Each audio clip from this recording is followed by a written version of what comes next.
வெளிநாட்டிற்கு கடத்தப்பட இருந்ததாக கூறி போலீசார் பறிமுதல் செய்த மரகத லிங்கம் சாதாரண பச்சை நிற கல் என்று கைது செய்யப்பட்டவரின் மகள் பேட்டியளித்துள்ளார்.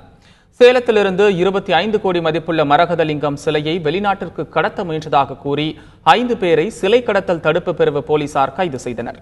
இந்நிலையில் போலீசார் பறிமுதல் செய்தது மரகத லிங்கம் இல்லை என்றும் சாதாரண பச்சை நிற கல் என்றும் கைதான வள்ளி என்பவரின் மகள் அஸ்வினி கூறியுள்ளார்.